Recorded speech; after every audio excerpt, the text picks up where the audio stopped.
Teresa Budrey, what brings you down to Princess Alexandra Hospital this morning? The Royal College of Nursing are here talking to nurses this morning as they come onto shift to advise them that they need to check their details with us because we are going to be balloting them. We're going to be balloting them to ask one question: would they take strike action? Why should they take strike action? Nurses are telling us that they're fed up of working short every shift. They're really worried about patient safety and patient care. They feel that because they're working short of nurses every shift, that they're not able to deliver the care they would want to. They're really fed up and of saying sorry to patients and constantly. And we hope most of the patients, most of your people that would read your news will understand that they're being delivered really good care. But underneath that, the impact of that on nurses is they are really struggling. They're not having breaks. They're working extra hours to cover those colleagues that aren't on shift with them. So this is not a pay thing, this is a working conditions thing, is that right? It is about pay too.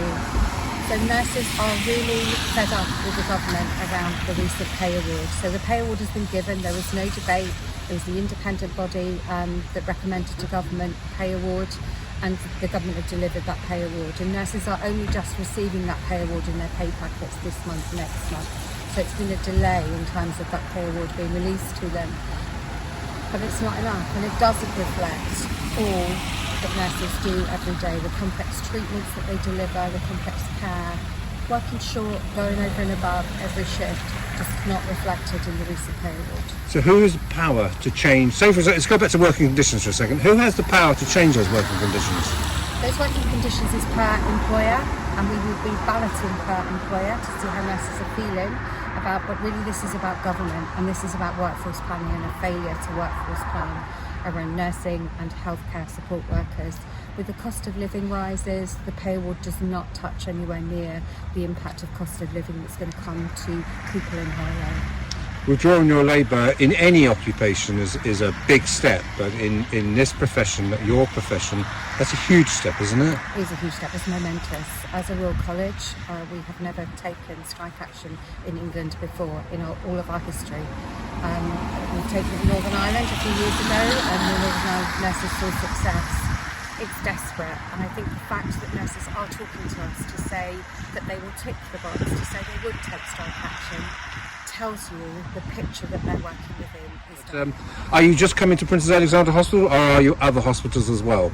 We're all across the east of England right now, trying to reach out to members, have conversations, make sure they're informed, so when the ballot paper comes through that they make the right decision for themselves in their situations, and they tell us what it is they want us to do. And what's the calendar here? What's the date line? When does tell us about the ballot? So the nurses will start to be balloted from the 6th of October for a month until the 2nd of November, when they're able to respond back to us with their voting paper. It's a paper ballot. The strike laws in this country are really complex.